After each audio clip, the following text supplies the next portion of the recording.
ಬಂಧುಗಳೇ ನಮಸ್ಕಾರ, ಹೇಗಿದ್ದೀರಿ? ನಾನು ನಿಮ್ಮ MP ಮುದಾಳಿ. ಬಂಧುಗಳೇ, ನಿನ್ನೆ ಕರ್ನಾಟಕ ರಾಜ್ಯದ ಮುಖ್ಯಮಂತ್ರಿ ಸಿದ್ದರಾಮಯ್ಯ ಅವರು ಬಸವ ಕಲ್ಯಾಣ ತಾಲೂಕಿಗೆ ಆಗಮಿಸಿರುವಂತಹ ಸಂದರ್ಭದಲ್ಲಿ ಬಿಜೆಪಿ ಶಾಸಕ ಸಿದ್ಲಿಂಗ್ ಪಾಟೀಲ್ ಅವರು ರಾಜಶೇಖರ್ ಪಾಟೀಲ್ ಇದ್ದ ಒಂದು ಪೋಸ್ಟ್ ಬಿಡುಗಡೆ ಮಾಡಿದರು. ಬಿಜೆಪಿಗೆ ಮನೆ ಬಾಗಿಲು ತಟ್ಟುತ್ತಿರುವಂತಹ ರಾಜಶೇಖರ್ ಪಾಟೀಲ್ಗೆ ಇದೆಲ್ಲ ಅವಶ್ಯಕತೆ ಇದೆನಾ? ಕಾಂಗ್ರೆಸ್ ಪಕ್ಷದ ವರಿಷ್ಠರಾಗಿರ್ತಕ್ಕಂಥ ಮಲ್ಲಿಕಾರ್ಜುನ್ ಖರ್ಗೆ ಅವರ ಬೆನ್ನಿಗೆ ಚೂರಿ ಹಾಕಿ ಬಿಜೆಪಿ ಟಿಕೆಟ್ ಕೇಳಲು ನಿಮಗೆ ಏನಾದರೂ ಮಾನ ಮರ್ಯಾದೆ ಇದೆನಾ ಅಂತಕ್ಕಂಥ ಪ್ರಶ್ನೆ ಇವತ್ತು ರಾಜಶೇಖರ್ ಪಾಟೀಲ್ ಅವರು ಸಿದ್ಲಿಂಗ್ ಪಾಟೀಲ್ ಅವರಿಗೆ ಒಂದು ಸವಾಲ್ ಹಾಕಿದ್ದಾರೆ. ನಿಮ್ಮ ಹತ್ರ ಏನಾದರೂ ತಾಕತ್ತು ದಮ್ಮು ಇದ್ರೆ ನಿಮ್ಮ ಹೆಂಡರ ಮಕ್ಕಳನ್ನ ನೇರವಾಗಿ ವೀರಭದ್ರೇಶ್ವರ ದೇವಸ್ಥಾನಕ್ಕೆ ಕರ್ಕೊಂಡು ಬನ್ನಿ. ಇನ್ನು ನಿಮಗೆ 3-8 ತಾಸು ಟೈಮ್ ಇದೆ. ಆಣೆ ಪ್ರಮಾಣ ಮಾಡೋಣ. ನೀವು ಆಡಿರೋ ಮಾತನ್ನ ಸತ್ಯವಾಗಿದ್ರೆ ನೀವು ನಿಮ್ಮ ಪರಿವಾರದೊಂದಿಗೆ ನಾವು ನಡೆದಿರುವಂತಹ ವೀರಭದ್ರೇಶ್ವರ ದೇವರ ಮೇಲೆ ಆಣೆ ಮಾಡೋಣ. ಯಾವುದೇ ಕಾರಣಕ್ಕೂ ನಾನು ಹಿಂದೆ ಬಾಗಿನ ಬರೋನಲ್ಲ. ತಾಕತ್ತಿದ್ರೆ ನೀವು ಇನ್ನೂ 2 ದಿನ ಟೈಮ್ ಇದೆ ನಿಮಗೆ. ಡೆಲ್ಲಿಗೆ ಹೋಗೋಣ. ನಾನು ನನ್ನ ಶಕ್ತಿ ಮೀರಿ ಟಿಕೆಟ್ ತರುವಂತಹ ಕೆಲಸ ನಾನು ಮಾಡ್ತೇನೆ. ನೀವು ನಿಮ್ಮ ಬಿಜೆಪಿ ಟಿಕೆಟ್ ತರ ತಾಕತ್ತಿದ್ರೆ ಬನ್ನಿ, ಡೆಲ್ಲಿಗೆ ಹೋಗಿ ಮಾತಾಡೋಣ.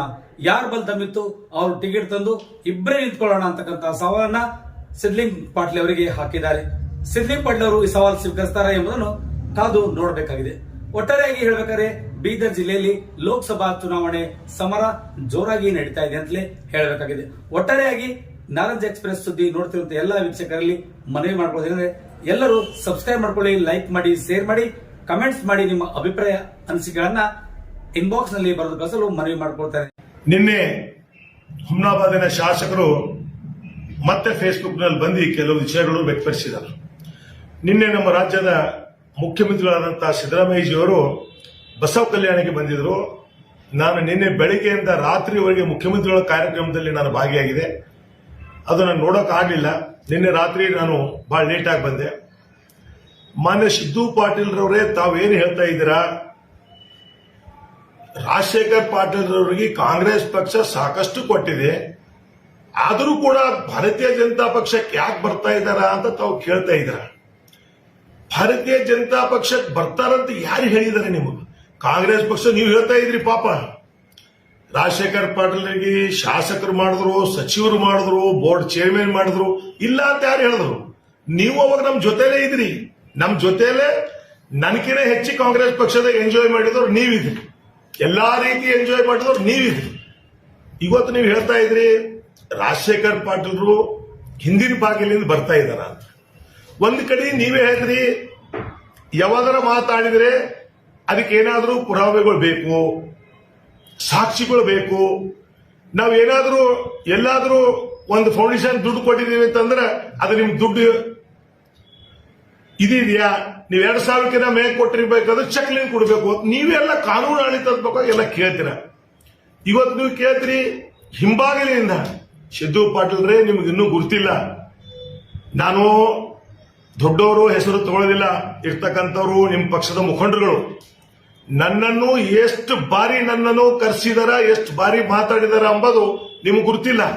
ನಾನು ಯಾವಾಗೂ ನಿಮ್ ಕಡೆ ಬರಬೇಕು ಅಂತ ನಾನು ಯಾವಾಗೂ ಬಂದಿಲ್ಲ. ಇವತ್ತು ಅನೇಕ ನಿಮ್ಮ ಪಕ್ಷದ ಮುಖಂಡರು ನನ್ನನ್ನು ಕರೆದಿ ನೀವೇನು ಹೇಳ್ತಾ ಇದ್ರಿ 2008ರಿಂದ ನನಗೆಷ್ಟು ಬಾರಿ ನಿಮ್ಮ ಪಕ್ಷದ ಮುಖಂಡರು ನೀವು ಪಾಪ ಮೊನ್ನೆ ಹೋಗಿದ್ರಿ. ನೀವು 1 ವರ್ಷ 2 ವರ್ಷ ಆಯಿತು. ಇಡೀ ಕಾಂಗ್ರೆಸ್ ಪಕ್ಷದ ಇಡೀ ನಿಮ್ ರಕ್ತದಲ್ಲಿ, ನಿಮ್ ಪರಿವಾರ ರಕ್ತದಲ್ಲಿ ಎಲ್ಲನೂ ಕೂಡ ಕಾಂಗ್ರೆಸ್ ಪಕ್ಷದೇ ಇದೆ. ಇವತ್ತು ನೀವು ಭಾರತೀಯ ಜನತಾ ಪಕ್ಷಕ್ಕೆ ಹೋಗಿದ್ರಿ. ಏನೋ ಹೇಳ್ತಾ ಇದ್ರು, ಸರ್ವೆ ಮಾಡಿದ್ರಂತ. ನಾನೇನೋ ಟಿಕೆಟ್ ಕೇಳಕ್ ಹೋಗಿದ್ದ. ಆ ಟಿಕೆಟ್ ಸರ್ವೆದಲ್ಲಿ ನಿಮಗ್ ಬರ್ಲಿಲ್ಲ, ಅದ್ರ ಕಡೆ ನಿಮ್ಗೆ ಇಲ್ಲ ಅಂದ್ರು ಇವ್ರಿಗೆ ಬಂತು ಅಂತ ಹೇಳಿ. ಅಬ್ಬಾ, ಎಲ್ಲಿ ಸರ್ವೆ ರೀ ನಿಮ್ದು? ಯಾವ ಸರ್ವೆ ರೀ? ಇವತ್ತು ನೀವು ಏನು ಮಾಡ್ತಾ ಇದ್ರಿ ಇವೆಲ್ಲ ನೀವು ಹೇಳಿದ್ರಿ. ಒಂದು ಪ್ರಮಾಣ ಮಾಡೋಣ ಅಂತ ನೀವು ಹೇಳಿದ್ರಿ. ಅದು ನನ್ನ ಜೊತೆಯಲ್ಲಿ ನಿಮ್ ಜೊತೆಯಲ್ಲಿ ನಾನು ಬಂದಿದ್ದೀನಿ.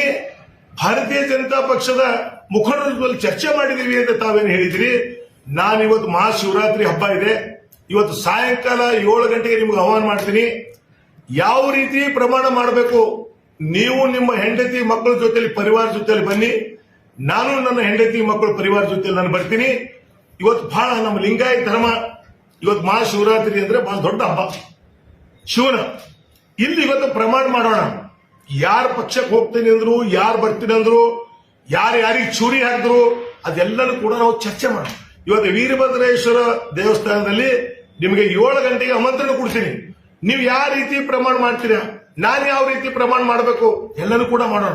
ನೀವೇನ್ ಹೇಳಿದ್ರಲ್ಲ, ನಿಮ್ ಜೊತೆಯಲ್ಲಿ ಅಥವಾ ನನ್ನ ಜೊತೆಯಲ್ಲಿ ನೀವು ಬಂದು ಅನೇಕ ಭಾರತೀಯ ಜನತಾ ಪಕ್ಷದ ಮುಖಂಡರುಗಳು ಹೋಗಿದೀವಿ ಅಂತ ಒಂದು ಸಿಂಪಲ್ ಹೆಸರು ಹೇಳಿ. ಇವ್ರ ಹತ್ರ ಹೋಗಿದೀವಿ, ಇವ್ರ ಹತ್ರ ನಾನು ಮಾತಾಡಿದೀನಿ, ನಿಮ್ ಜೊತೆಯಲ್ಲಿ ಬಂದು. ನೀವು ರಾಷ್ಟ್ರೀಯಕ್ಕೆ ಬಂದಿದೆ ಈಗ್ರಿ. ನೀವು ಸುಮಾರು 14-15 ವರ್ಷ ನನ್ನ ಜೊತೆಯಲ್ಲಿ ನಾನ್ ಮಾಡ್ತಕ್ಕಂಥ ಕಾರ್ಯದಲ್ಲಿ ನಾನು ಎಲ್ಲಿ ಹೋಗಂತೀನಿ, ಏನ್ ಮಾಡಂತೀನಿ ಅದು ಕೇಳ್ಕೊಂಡು ಕೆಲಸ ಮಾಡಿರ್ತಕ್ಕಂಥವ್ರು ನೀವು. ನಿಮ್ಮಿಂದ ನಾನು ಕಲಿಬೇಕಾ? 14 ವರ್ಷ 15 ವರ್ಷ ನಾನು ಶಾಸಕನಾಗಿದ್ದಾಗ ನಮ್ಮ ಏನು MLA ಇದು ಕೊಡ್ತಿದ್ರು ನಮಗೆಲ್ಲ ಪಾಸು. ಆ ಪಾಸ್ಗಳು ಹಚ್ಕೊಂಡು ತಿರ್ತಕ್ಕಂಥ ವ್ಯವಸ್ಥೆ ನಿಮ್ಮಲ್ಲಿತ್ತು. ನೀವಲ್ಲ, ನಿಮ್ಮ ಅಣ್ಣ ತಮ್ಮಂದ್ರು ಎಲ್ಲರೂ. ನಿಮ್ಮ ಅಣ್ಣ ತಮ್ಮಂದ್ರು ಅಲ್ದೇನೆ ನಿಮ್ದು ಯಾರೋ ಮುಸ್ತಳಿದಾಗ ನಿಮ್ದು ಒಬ್ಬ ನೆಂಟನಲ್ಲ, ಅವನು ಕೂಡ ಒಂದು ಕಾರಿಗೆ ರಾಜಶೇಖರ್ ಪಾಟೀಲ್ MLA ಇರ್ತಕ್ಕಂಥ ಸ್ಟಿಕ್ಕರ್ ಹಚ್ಕೊಂಡು ತಿರುಗಾಡೋದು ಇವತ್ತು ಕೂಡ ಜನ ಮರ್ತಿಲ್ಲ. ಇವತ್ತು ನೀವು ಹೇಳ್ತಾ ಇದ್ರಿ ಯಾವ ರೀತಿ ಪ್ರಮಾಣ ಮಾಡೋಕ್ಕೂ ಕೂಡ ನಾನು ತಯಾರಿದ್ದೀನಿ. ನೀವು ಬನ್ನಿ, ಇವತ್ತು 7 ಗಂಟೆಗೆ ಬನ್ನಿ, ನಿಮ್ಗೆ ಆಮಂತ್ರಣ ಮಾಡ್ತೀನಿ. ವೀರಭದ್ರೇಶ್ವರ ನಾನು ನಡೀತಕ್ಕಂಥ ಆರಾಧ್ಯ ದೇವರು ವೀರಭದ್ರೇಶ್ವರಿಗೆ ನಡೀತೀನಿ, ನೀವು ವೀರಭದ್ರೇಶ್ವರ ನಡೀತೀರಿ. ಏನ್ ಸತ್ಯತೆ ಇದೆ? ನಿಮ್ ಜೊತೆಯಲ್ಲಿ ಬಂದು ನಾನು ಎಲ್ಲಿ ಕೇಳ್ಕೊಂಡಿದ್ದೀನಿ, ಯಾರಿಗೆ ಪಕ್ಷಕ್ಕೆ ಬರ್ತಾ ಇದ್ದೀನಿ, ಯಾರು ಹೇಳ್ಬೇಕು, ನಾನು ಇವತ್ತು ರೆಡಿ ಇದ್ದೀನಿ. ಇದು ಒಂದು ಭಾಗ. ಇನ್ನೊಂದು ಭಾಗ ತಾವು ಹೇಳ್ತಾ ಇದ್ರಿ ನಮ್ಮ ಹಳೇಗ ಮತ್ತು ನನ್ನ ಮಕ್ಕಳಿಗೆ ಗುತ್ತಿಗೆದಾರ ಪಡೆಯ ಸಲುವಾಗಿ. ನಾನು ಕೇಳ್ತಾ ಇದ್ದೀನಿ, ನಾವು ಬೀದರ್ ಜಿಲ್ಲೆಯಲ್ಲಿ ಹುಮ್ನಾಬಾದಲ್ಲಿ ಇದ್ದೇವೆ, ಪಾಕಿಸ್ತಾನದಲ್ಲಿ ಇದ್ದೇವೆ. ಏನ್ ದುಬೈದಲ್ಲಿ ಇವನ್ ಶೇಖರ್ ಹೆಂಗ್ ನಡೀತಾ ಇದೆ ಹಾಗಿದ್ದೇವೆ ನಾವು. ಟೆಂಡರ್ ಇದೆ, ಟೆಂಡರ್ ಅಲ್ಲಿ ಯಾರು ಬೇಕಾದ್ರೂ ಹಾಕ್ಬೋದು. ಅದು ನನ್ನ ಮಗಳು ಬಿಟ್ಟು ನನ್ನ ಮಗಳು, ನನ್ನ ಮಗ ಮತ್ತು ನನ್ನ ಹಳೆ ಬಗ್ಗೆ ನೀವು ಮಾತಾಡಿದ್ರಿ. ಅವ್ರ ಬಗ್ಗೆ ಮಾತಾಡ್ತಕ್ಕಂಥ ಯೋಗ್ಯತೆ ನಿಮಗಿಲ್ಲ. ಅವ್ರ ಬಗ್ಗೆ ಮಾತಾಡಬೇಡಿ. ಇವತ್ತು ಅವ್ರು ಎಲ್ಲಿ ಬೇಕಲ್ಲಿ ಕೆಲಸ ಮಾಡ್ತಾ ಇದಾರ. ಇವತ್ತು ನಮ್ಮ ಮಳೆ ದೊಡ್ಡ ಕನ್ಸ್ಟ್ರಕ್ಷನ್ ಕಂಪನಿ ತೆಗೆದು ಇಡೀ ರಾಜ್ಯ ಮಟ್ಟದಲ್ಲಿ 100 ಕೋಟಿ ರೂಪಾಯಿ ಕೆಲಸ ಮಾಡ್ತಾ ಇದ್ದಾರೆ. ಇವತ್ತು ನನ್ನ ಸುಪುತ್ರರು ಕೂಡ ಸುಮಾರು ಕೋಟಿ ಕೆಲಸಗಳು ಬೇರೆ ಬೇರೆ ಜಿಲ್ಲೆಗಳಲ್ಲಿ ಮಾಡ್ತಾ ಇದ್ದಾರೆ. ಇವತ್ತು ಅವ್ರು ಏನ್ ಹೇಳ್ತಾ ಇದಾರ, ನನಗ್ ಕೇಳಿದಾಗ ನಾನೇ ಇಸ್ಕೊಡ್ತಿದ್ದಲ್ಲ ಕೆಲಸ ಅಂತೇಳಿ. ಮಾರ್ಯ 14 ವರ್ಷ ನಿನಗೆಷ್ಟು ಕೆಲಸ ಕೊಟ್ಟಿದ್ದೀನಿ, ನಿನಗೆಷ್ಟು ನನ್ನ ಕೈಯಲ್ಲಿ ಕೆಲಸ ಮಾಡಿದೀನಿ, ಇದು ಹೆಂಗ್ ಕೆಲಸ ಮಾಡಿದೀನಿ ಅನ್ನೋದು ಅದನ್ನು ಅರ್ಥ ಮಾಡ್ಕೊಳ್ಳಿ. ನೀವು ಒಂದ್ ಕಡೆ ಕೆಲಸನೂ ಕೊಡ್ಬೇಕು, ಇನ್ನೊಂದ್ ಕಡೆ ಇವತ್ತು ಏನ್ ರೂಲರ್ಸ್ ಇದೆ, ಇವತ್ತು ಹಾಟ್ ಪ್ಲಾಂಟ್ ಇದೆ, ಎಲ್ಲಾನು ಕೂಡ ನಂದು. ರೂಲರ್ ಇವತ್ತೆಲ್ಲ 25-30 ಲಕ್ಷ ಕೊಟ್ಟು ನಾನು ರೂಲರ್ ತಂದಿರೋರು. ಅವೆಲ್ಲ ನಿಮ್ ಕೆಲಸಗಳಿಗೆ ರೂಲರ್ ಯೂಸ್ ಮಾಡಿಕೊಂಡು ನೀವು ಮಾಡ್ಬೇಕಾಗಿಲ್ಲ. ಇವತ್ತು ಯಾವಾಗೂ ನಿನಗ್ ಕೇಳ್ಕೊಂಡು ಯಾಕೆ ಮಾಡ್ಬೇಕು? ಇಡೀ ಬೀದರ್ ಜಿಲ್ಲೆಯಲ್ಲಿ ಹುಮ್ನಾಬಾದ್ ಕ್ಷೇತ್ರದಲ್ಲಿ ಎಷ್ಟು ಟೆಂಡರ್ ಕರೀತಾರಲ್ಲ, ಎಲ್ಲರಿಗೂ ಫೋನ್ ಧಮಕಿ, ಫೋನು ಧಮಕಿ, ತೆಕ್ಕೋತಿಲ್ಲ ಅಂತ ಹೇಳಿ. ಇನ್ನೊಬ್ಬ ಒಂದು ಟೆಂಡರ್ ಬಸವ ಕಲ್ಯಾಣದವರು, ಇದು ನಿಮ್ದು ನಮ್ದು ಬಾಲ್ಕಿದವ್ರು ಹಾಕಿದಾರೆ ಮರಾಠ ಸಮಾಜದವರು, ಅವರಿಗೂ ಫೋನು. ಇದು ಯಾರು ದುಡ್ಡು ಹೇಳ್ತಾರೆ? ಯಾಕ? ಇದು ಯಾರಪ್ಪನ ದುಡ್ಡು? ಇದು ತೆರಿಗೆ ದುಡ್ಡು. ಇದೇ ನಿಮ್ ಪರಿವಾರ ದುಡ್ಡಲ್ಲ. ಯಾರು ಬೇಕಾದ್ರೂ ಕೂಡ ಪಾರ್ಟಿಸಿಪೇಟ್ ಮಾಡಬಹುದು ಟೆಂಡರ್ಗ. ನೀವು ನನಗ್ ಕೇಳಬೇಕು, ನಿಮ್ಗೆ ಕೇಳಕ್ ನೀವ್ ಯಾರು? ನೀವೇ ನುಕುಮ ನಿಮಗ್ ಕೇಳಕ? ಸರ್ಕಾರ ಇದೆ, ಇದು ನಮ್ಮ ಸರ್ಕಾರ, ಕಾಂಗ್ರೆಸ್ ಪಕ್ಷ ಸರ್ಕಾರ. ಅನುದಾನ ಕೊಟ್ಟಿರ್ತಕ್ಕಂಥದ್ದು ಕಾಂಗ್ರೆಸ್ ಸರ್ಕಾರ. ಮತ್ತ ಅದರಲ್ಲಿ ಇವರೇ ಮಾಡ್ಬೇಕು, ಅವರೇ ಮಾಡ್ಬೇಕು. ಯಾಕ್ರಿ ಅದೆಲ್ಲ ಮಾಡೋದು? ನೀವೆಷ್ಟು ಕೆಲಸ ಮಾಡಿದ್ರಿ? ನಿಮ್ದೆಲ್ಲ ಹಿಸ್ಟ್ರಿ ಕೊಡ್ಲ? ನನ್ನ ಅವಧಿಯಲ್ಲಿ 2008ರಿಂದ 2023-21ರವರೆಗೆ ನೀವು ಕೆಲಸ ಮಾಡಿದ್ರಿ. ನಿಮ್ಗೆಲ್ಲರೂ ಕೂಡ ನಾನು ಹೇಳ್ತೀನಿ, 2021ರವರೆಗೆ. ಇವತ್ತು ಲಾಸ್ಟ್ ಹಳ್ಳಿಕೇಡಿನಿಂದ ಇವತ್ತೇನು ನಾವು ಕೇಳಬೀಗ ಹೋಗ್ತೀವಿ ಅದು ರೋಡ್ ಕೂಡ ನೀವೇ ಮಾಡಿದ್ರಿ. ಗುರ್ತಿಲ್ವಾ ಸಿದ್ದು ಪಾಟೀಲ್ರೆ ನಿಮ್ಗೆ? ನೀವು ಚುಡುಗುಪ್ಪದಲ್ಲಿ ನಡೀತಕ್ಕಂಥ ಕೆಲಸ ಕೂಡ ನಾನು ಡಿಮಾಂಡ್ ಮಾಡಿದ್ರಿ. ಇಲ್ಲ, ನಾನು ಮುನ್ಸಿಪಾಲಿಟಿ ಕೆಲಸ ನನಗೆ 2 ಕೋಟಿ ಬೇಕು ಎಲ್ಲ ಕೇಳಿದ್ರೆ ನಿಮ್ಗೆ ನೆನಪು ಹೋಗಿದ್ಯಾ? ಇನ್ನೊಂದು ನಿಮ್ಗೆ ಹೇಳಕ್ ಇಷ್ಟ ಪಡ್ತೀನಿ, ನೀವ್ ಏನೇ ಇದ್ರು ಒಂದ್ಸಲ ಬಹಿರಂಗವಾಗಿ ಸವಾಲ್ ಮಾಡೋಣ. ನಿಮ್ ಶಕ್ತಿ ಏನು, ನನ್ನ ಶಕ್ತಿ ಏನು? ಇವತ್ತು ಇನ್ನೊಂದು ತಾವು ಹೇಳ್ತಾ ಇದ್ರಿ ಸೋತಿ ಸುಣ್ಣ ಅಂತೇಳಿ. ಒಂದು ನಿಮ್ಗೆ ಹೇಳಕ್ ಇಚ್ಛೆ ಪಡ್ತೀನಿ, ನಾನು ಇನ್ನು 48 ತಾಸು ಸಮಯ ಇದೆ. ನಾನು ನನ್ನ ಶಕ್ತಿ ಪ್ರದರ್ಶನ ಮಾಡಿ ಕಾಂಗ್ರೆಸ್ ಪಕ್ಷದಿಂದ ಲೋಕಸಭೆಗೆ ನಾನು ಟಿಕೆಟ್ ತರ್ತೀನಿ. ನಂದು ಗತ್ತು ಏನಿದೆ ಅವತ್ತು ನೋಡಿ.